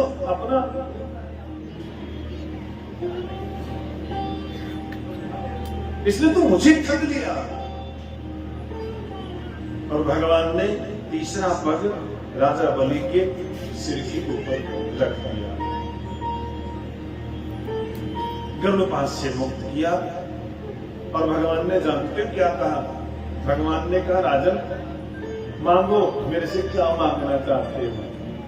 जो मांगोगे मैं दूंगा। राजा बलि जोर से हंसे, क्षमा करना, हम मांगतों से मांगा नहीं करते।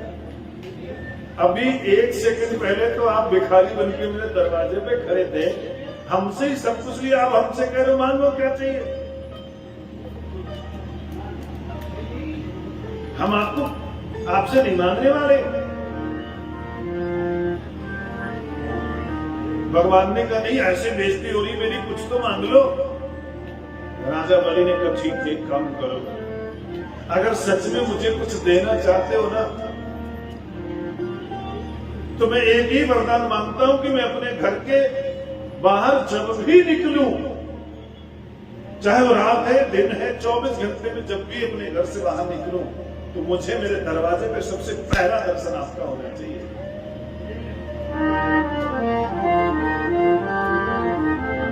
राजा बलि का वरदान सुन के भगवान चकरा गए। भगवान ने कहा, ये तुमने क्या मांग लिया? अरे मैंने तुमसे जो राज्य वैभव मांगा, तुम्हें अपना भक्त बना लिया, पर तुमसे जो मैंने मांगा तो तुमने तो मुझे अपना सिक्योरिटी गार्ड बना दिया। अब मुझे कैसे पता चलेगा तुम कितने बजे निकलने वाले हो, कब निकलने वाले हो? मैं तो तुम्हारा दरबार बन गया। भगवान ने आज सुतल लोक का राज्य दिया।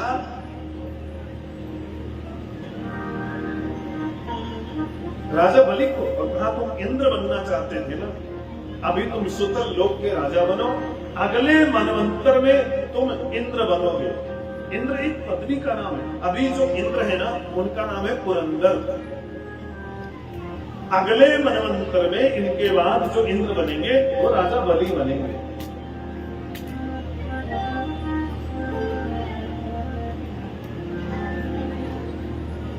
आज सब कुछ ला करके जो भी मिला था भगवान ने अपने गुरुदेव को दिया, और देवताओं की गुरु बृहस्पति ने समस्त वैभव देवताओं को वापस कर दिया।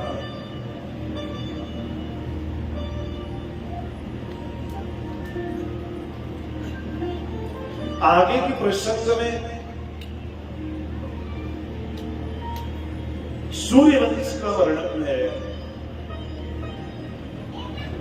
जिसमें हमारे राघवेंद्र सरकार का प्रादुर्भाव हुआ, प्राकट्य हुआ।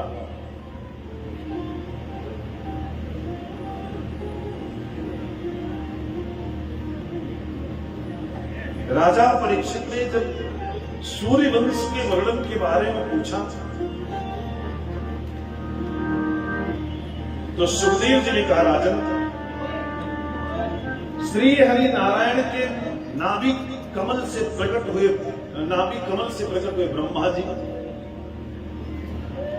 ब्रह्मा जी के पुत्र हुए मरीच के पुत्र हुए विवस्वान सूर्य, और सूर्य के पुत्र हुए वैवस्वत मनु।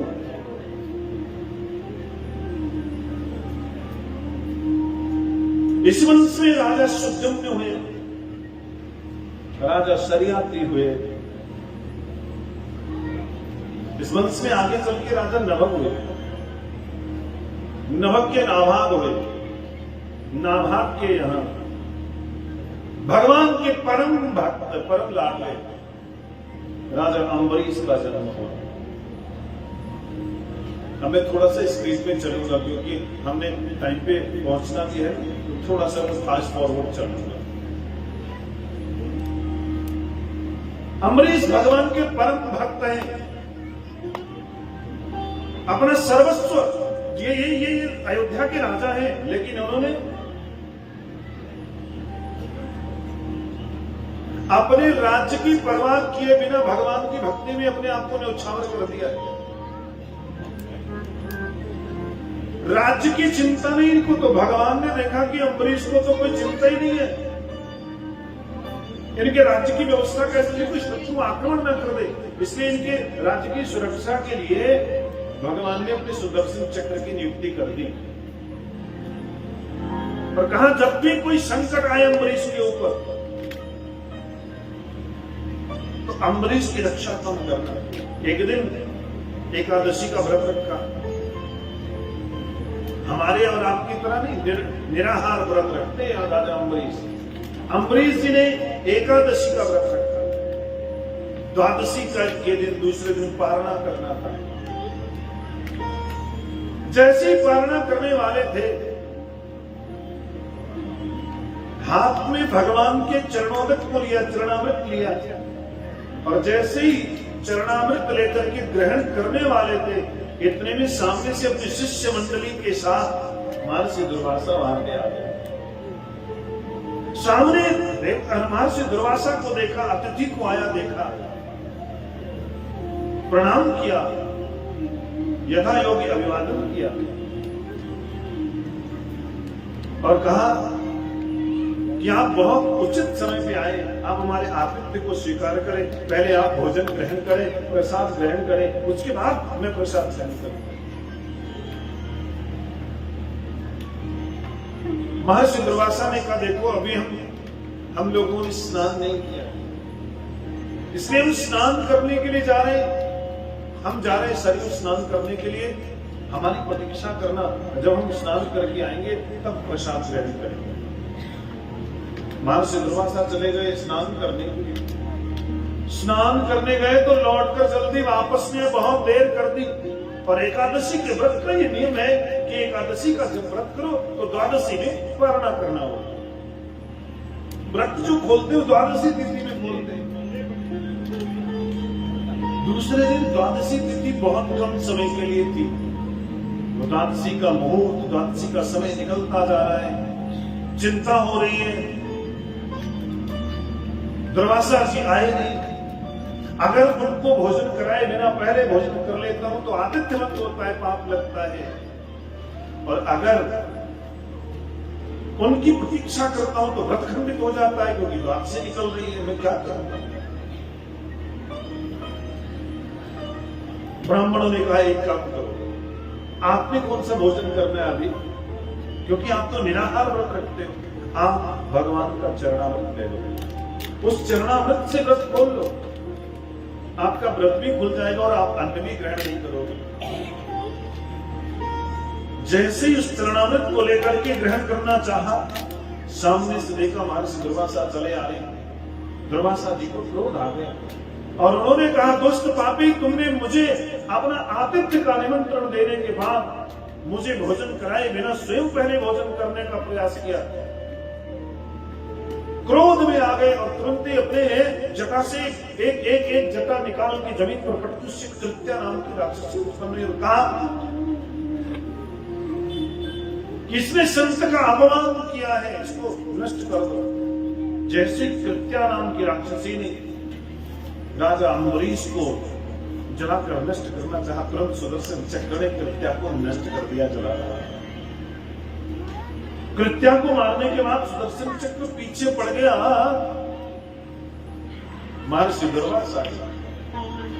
अब दुर्वासा जी अपने प्राण बचाने के लिए भागे, आगे आगे महर्षि दुर्वासा और पीछे पीछे सुदर्शन चक्र। भागते भागते देवराज इंद्र के पास गए। देवराज इंद्र ने हाथ जोड़े, प्रभु आप जल्दी यहां से जाओ, नहीं मेरा स्वर्ग चला जाएगा। ब्रह्मा जी के पास गए, ब्रह्मा जी ने भी कहा मेरा ब्रह्मलोक नष्ट हो जाएगा। भोले बाबा की शरण में गए, आप बचा लो। भोले बाबा ने कहा आपको कोई बचा सकता है तो वो श्री हरि नारायण है, क्योंकि आपने नारायण के भक्त का अपराध किया है। वैकुंठ में गए, भगवान के चरणों में गिर पड़े, प्रभु मेरे से अपराध हो गया है, मुझे बचा लो, ये सुदर्शन चक्र मेरे प्राण ले लेगा। आज भगवान ने भी हाथ जोड़ दिए और भगवान ने कहा अहम भक्त पराधीन है स्वतंत्र। हे महर्षि, मैं स्वतंत्र नहीं हूं, मैं भी अपने भक्तों के अधीन हूं। मेरा अपने ऊपर कोई जोर नहीं है, मेरा अपने ऊपर कोई बस नहीं चलता।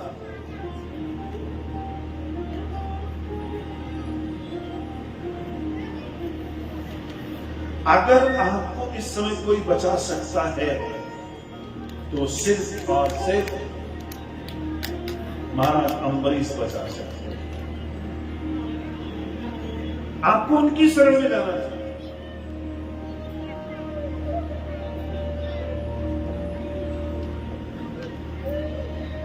बैकुंठ से सीधे दौड़े अयोध्या की तरफ, और इस प्रक्रिया में 1 वर्ष का समय निकल गया महर्षि दुर्वासा को भागते भागते। लेकिन आज जब अयोध्या में पहुंचे तो देखा राजा अम्बरीश आज में हाथ में भगवान का चरणामृत लेकर के खड़े कि कब महर्षि दुर्वासा को मैं भोजन कराऊं और कब अपना व्रत तोड़ सकूं। महर्षि दुर्वासा आज महाराज अम्बरीश के चरणों में गिर पड़े, मेरे प्राणों की रक्षा कर, मुझे बचा लो, ये सुदर्शन चक्र मुझे नष्ट कर देगा।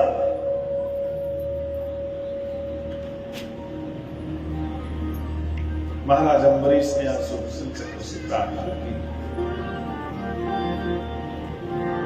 हे यंत्रराज, अगर मैंने कभी भगवान के भक्त में और भगवान में कोई भेद न किया हो,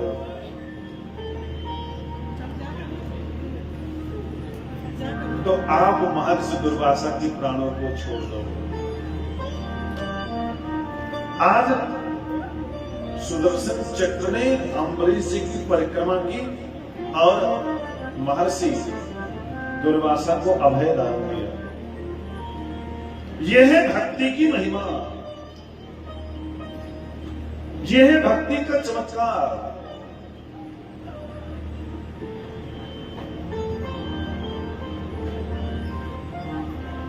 एक बार किसी ने अपना सर्वस्व उनको मांग लिया तो फिर आपको कुछ करने सोचने की आवश्यकता नहीं है, आपका विश्वास दृढ़ होना चाहिए। फिर आपके सारे दायित्व का निर्वाह भगवान स्वयं करते अपने हाथ में ले लेंगे।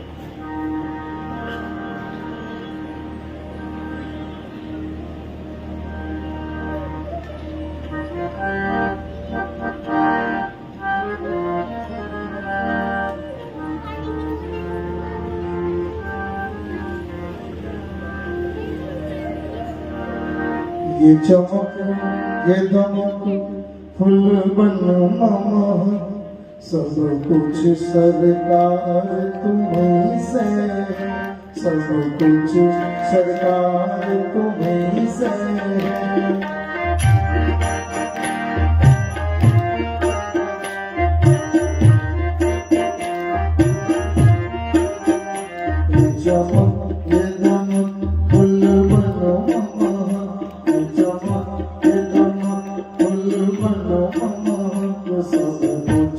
सरकार तुम्हीं से है, सब कुछ सरकार तुम्हीं से है। उठला के पवन चूमे सैया के चरण, उठला के पवन चूमे सैया के चरण। बदन बहार तुम्हीं से है, सब कुछ सरकार तुम्हीं से है।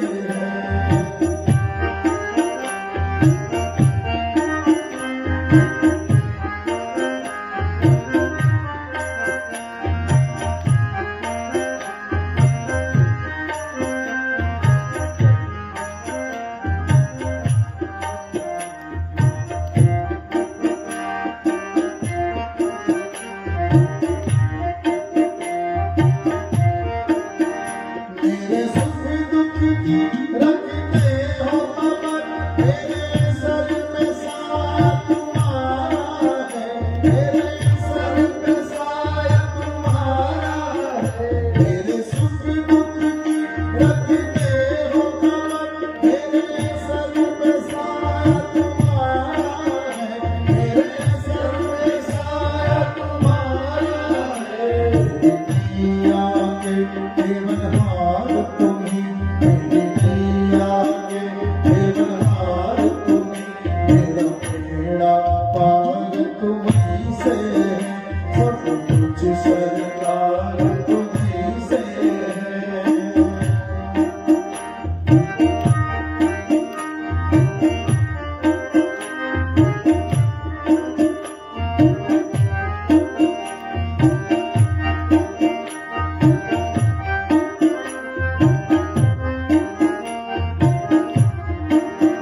मैं तो भूल गई कुछ भी मेरा, कोई प्रीत मेरा मत लेना, कोई प्रीत मेरा मत लेना। मैं तो भूल गई कुछ भी मेरा, कोई प्रीत मेरा मत लेना, कोई प्रीत मेरा मत लेना। रग रग में बसी है प्रीत तोरी, रग रग में बसी है प्रीत तोरी। नमक कुमार तुम्हीं से है, सब कुछ सरकार तुम्हीं से है, सब कुछ सरकार। मेरा दिल लैला मेरी जान लैला, मेरा दिल लैला मेरी जान लैला, मेरा तन लैला मेरा मन लैला, मेरा तन लैला मेरा मन लैला। मेरा दिल लैला मेरी जान लैला, मेरा तन लैला मेरा मन लैला, मेरा तन लैला मेरा मन लैला। इश्क को निस्बत है तुमसे, मेरे इश्क को निस्बत है तुमसे। जीवन श्रृंगार तुम्हीं से है, सब कुछ सरकार तुम्हीं से है। चमक नमक फूल बनो महा, चमक नमक फूल बनो महा। सब कुछ सरकार तुम्हीं से है, सब कुछ सरकार तुम्हीं से है। उठला के पवन चूमे सैया के चरण, उठला के पवन चूमे सैया के चरण।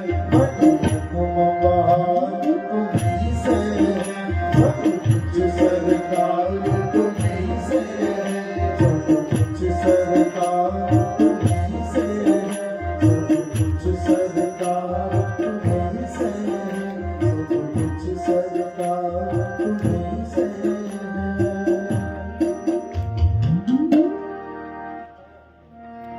बोले कृष्ण कन्हैया लाल की जय।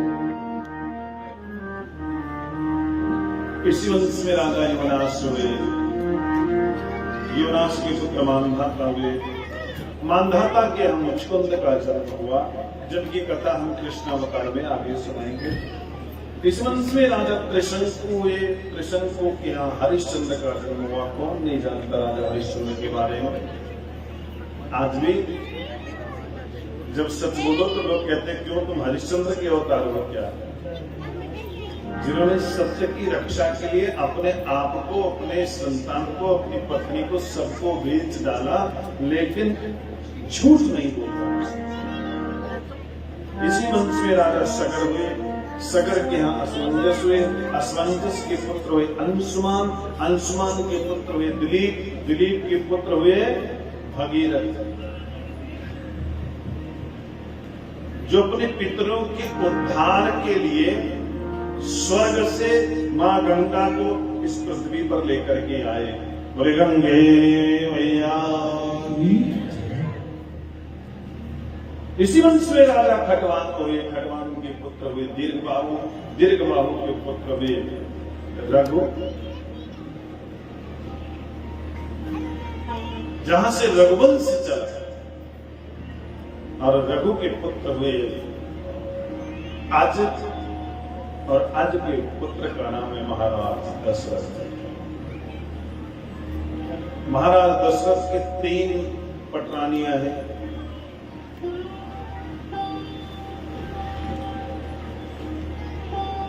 चक्रवर्ती सम्राट है कौशल्या, कैकेयी और सुमित्रा। 3 पटरानियां। सब कुछ है, लेकिन घर में कोई संतान नहीं है।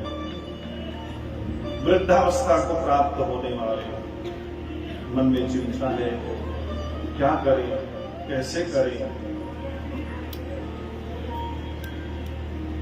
अच्छा, आप लोगों को टेंशन होती है, कोई बहुत बड़ी बात कोई लाइफ में चल रही हो, कोई उथल पुथल चल रही, तो क्या करते हो?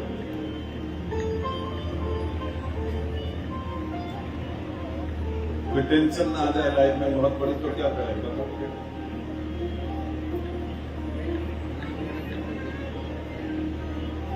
एक बार भूपति मन मानी, जलाल मोह सुनाई।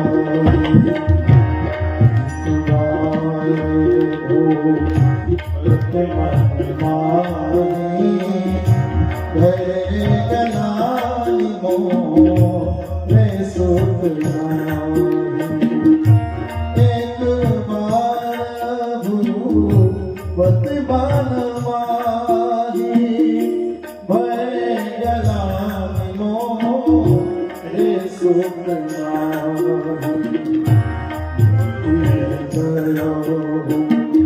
तुरंत महिमाला चरण लागी करी विनय विसारा। निज दुख सुख सब गुरु ही सुनायो। निज दुख सुख सब गुरु ही सुनायो। कहीं वशिष्ठ बहु विधि समूहायो। धर्मो धीरो हरि सुख चारि। त्रिभुवन भीतर भगत भय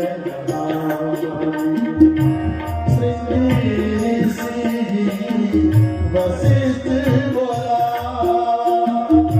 पुत्र दान शुभ जगरा।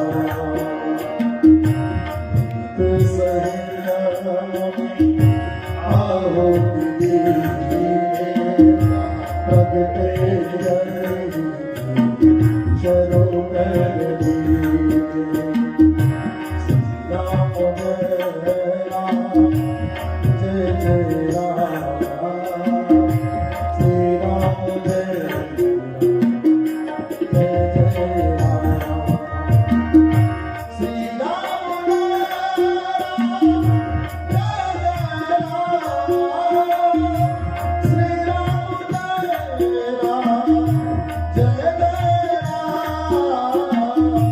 जय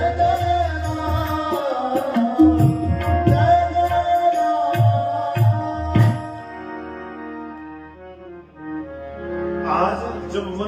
हुआ कि मेरे घर कोई संतान नहीं, तो तुरंत दौड़े दौड़े अपने गुरु वशिष्ठ के पास गए। कहा गुरुदेव मेरे घर में कोई संतान नहीं, चौथापन आ गया, बुढ़ापा आ गया, मुझे बड़ी चिंता है, मैं क्या करूं। सारा सुख दुख अपने गुरुदेव के चरणों में जाके खोल के रख दिया। आप ही कोई रास्ता बताओ। गुरु जी ने कहा चिंता मत करो, धर्मधीर वही है सुखचारी, धैर्य रखो। आप एक पुत्र की बात करते हो, आपके यहाँ एक नहीं 4 पुत्रों का जन्म होगा, जो आपको आनंद देंगे, भक्तों का उद्धार करेंगे। और तुरंत ही श्रृंगी ऋषि को बुलाया और पुत्र की कामना से पुत्रष्टि यज्ञ करवाया। साक्षात अग्निदेव चरु लेकर के प्रकट हुए और उस प्रसाद को अर्धभाग कौशल्य ही देना, उभय भाग आधे कर लीना। उस प्रसाद को लेकर के राजा महाराज वशिष्ठ ने आधा हिस्सा उसमें से माता कौशल्या को दिया और आधे हिस्से का 2 हिस्सा करके एक हिस्सा माता सुमित्रा को और एक हिस्सा माता कैकेयी को दिया। तीनों रात गर्भवती हुई और तीनों के यहाँ 4 पुत्र ने जन्म लिया। माता कौशल्या के यहाँ भगवान शिव श्री रामचंद्र सरकार का जन्म। गुरुराज रामचंद्र भगवान की। माता कैकेयी के यहाँ भगवान के परम लाडले भरतलाल जी का जन्म हुआ। माता सुमित्रा के यहाँ लक्ष्मण और शत्रुघ्न का जन्म हुआ। बड़े हुए राम जी का माता सीता के साथ, भरत जी का माता कैकेयी के साथ, लक्ष्मण जी का उर्मिला जी के साथ और शत्रुघ्न का श्रुतकीर्ति के साथ विवाह संपन्न हुआ।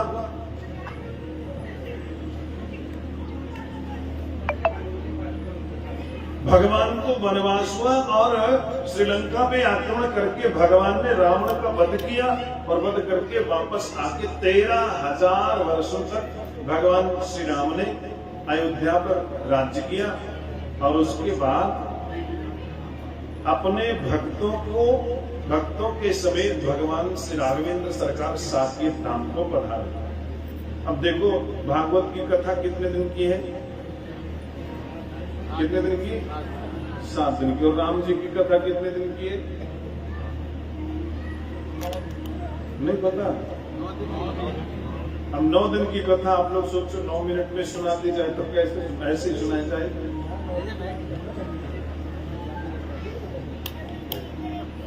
हाँ, कभी जीवन में आप लोगों को राम कथा सुनाने का अवसर मिला, जो धीरज जी भी बोल रहे थे कि राम कथा सुनानी पड़ेगी, तो जब वो अवसर मिलेगा तब राम जी की महिमा का, उनकी लीला का वर्णन करेंगे, उनकी लीला का वर्णन करेंगे।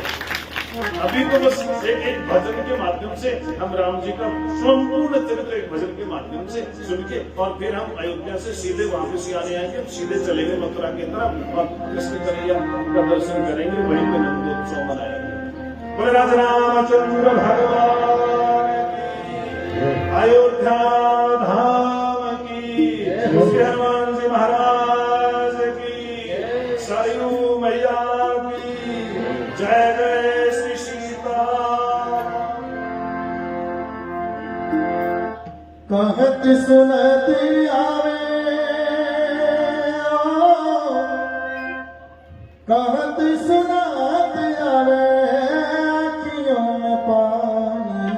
राम कहानी, सुनो रे राम कहानी, राम कहानी सुनो रे राम कहानी। कहत सुनत आवे, कहत सुनत आवे राम कहानी, राम कहानी सुनो रे राम कहानी, सुनो रे राम कहानी।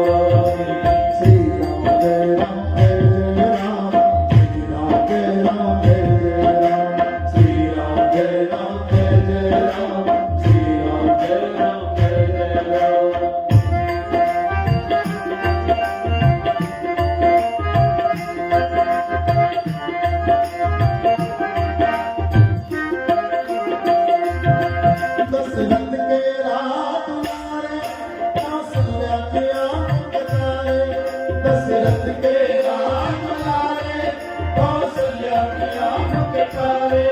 वो सूर्यवंश के सूरज, रघुकुल के हैं उजियारे। वो सूर्यवंश के सूरज, रघुकुल के हैं उजियारे। राजवन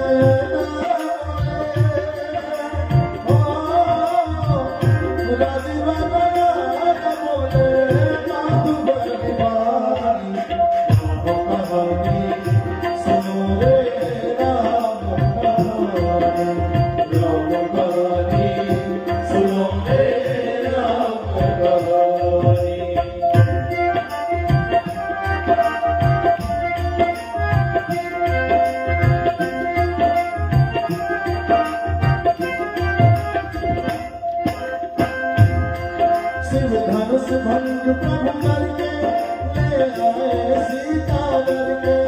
शिव धनुष भंग प्रभु करके ले आए सीता करके। हर त्याग भय वनवासी, हित की आज्ञा सिर धर के। हर त्याग भय वनवासी, हित की आज्ञा सिर धर के। लखन सिया ने संगी, लखन सिया ने संगे छोड़ राजधानी। राम कहानी सुनो रे राम कहानी। राम कहानी सुनो रे राम कहानी। श्री राम जय राम जय राम, श्री राम जय राम जय राम, श्री राम जय राम जय राम, श्री राम जय राम जय राम।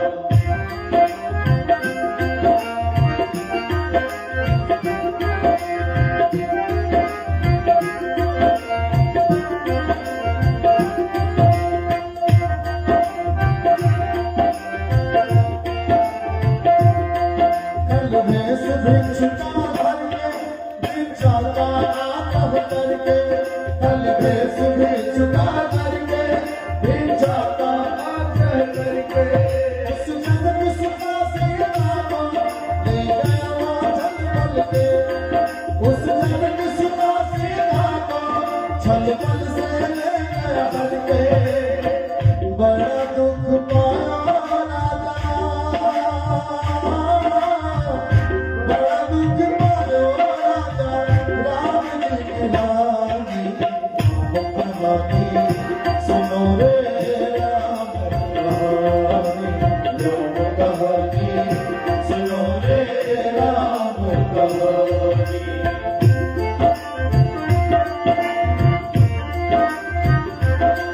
श्री राम ने मोह बढ़ायो, मैं राम दूत बन आयो। श्री राम ने मोह बढ़ायो, मैं राम दूत बन आयो। सीता माँ की सेवा में रघुकुल को सजे सारायो। सीता माँ की सेवा में रघुकुल को सजे सोनायो। और संग लायो प्रभु, और संग लायो प्रभु मुख का निशानी। राम कहानी सुनो रे राम कहानी। राम कहानी सुनो रे राम कहानी। कहत सुनत आए, कहत सुनत आए, आज राम कहानी। राम कहानी सुनो रे राम कहानी। सभी लोग राम जी के भजन में, उनकी इस कहानी में जरा दोनों हाथों से ताली सेवा करते हुए आप लोग भी साथ में गाएं। राम कहानी सुनो रे राम कहानी। राम कहानी सुनो रे राम कहानी। श्री राम जय राम जय राम, श्री राम जय राम जय राम, श्री राम जय राम जय राम, श्री राम जय राम जय राम, श्री राम जय राम जय राम, श्री राम जय राम जय राम, श्री राम जय राम जय राम, श्री राम जय राम जय राम। बोले श्यामपति रामचंद्र की, बोले पवन सुधामा जी महाराज की जय।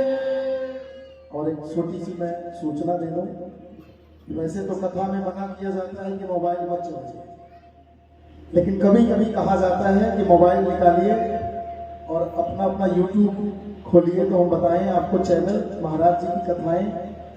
अभी एक नया चैनल महाराज जी से हम लोगों ने कह के बनवाया है, तो उस चैनल को आप लोग अपने फोन पर YouTube पर डाटा ऑन कर लीजिएगा।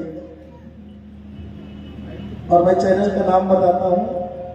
चैनल जैसे ही आप लोग सर्च करेंगे, उसके बाद उसको चैनल को सब्सक्राइब भी करना है। मधुर भागवत सुभाष जी महाराज जी का भी नाम इसमें ऐड किया गया है कि भागवत कथा करने वाले कौन, महाराज जी का नाम है मधुर भागवत सुभाष जी। सभी लोग अपने अपना फोन निकाल लें, चाहे हमारे भाई लोग हैं चाहे घर में। इस चैनल को सब्सक्राइब जरूर करिएगा, इसलिए कि अभी नया चैनल है। और उसका फायदा क्या है, नुकसान तो कुछ है नहीं। फायदा ये है कि कहीं भी कोई भी कथा, वैसे हम लोग यहाँ की भी कथा वहां पर डालेंगे, थोड़ा फोन से रिकॉर्डिंग कर रहे हैं, फिर इस कथा को भी YouTube पर डालेंगे तो आपको सुनने को मिलेगी। मधुर भागवत सुभाष जी, ये सर्च करके इसको सब्सक्राइब कर लें। अभी यहाँ नहीं सुनिएगा, घर जाके सुनिएगा, ठीक है। और कुछ लोग भजन के बारे में पूछते हैं, तो भजन का चैनल अलग है, वो मेरे नाम से है, वो भी मैं आपको बता देता हूँ। धीरेश तिवारी प्रयागराज, धीरेश तिवारी प्रयागराज, इस चैनल को भी आप लोगों का मन करे तो सब्सक्राइब जरूर करिएगा। बोले भागवत भगवान की। आज बता देता हूँ, लास्ट में इसलिए नहीं कि आज थोड़ा सा जन्मोत्सव होगा तो उथल पुथल होगी, कल परसों एक दो दिन फिर से बता देंगे, जो नहीं कर पाए होंगे तो कर लीजिएगा। बोले वृंदावन बिहारी लाल की जय।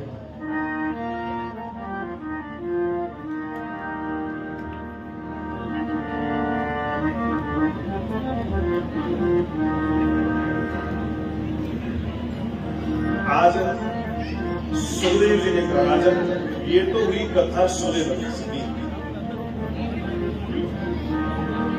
सूर्यवंश इतना बड़ा है कि हजारों वर्षों तक सूर्यवंश की कथा सुनाते रहे तो ये कथा पूरी होने वाली नहीं है। इसलिए मुख्य कथाएं आपको अपने सूर्यवंश की सुना दी। अब हम चलते हैं चंद्रवंश की तरफ। जिस चंद्रवंश में हमारे प्रभु का, श्याम सुंदर का, हमारे कृष्ण का अवतार है।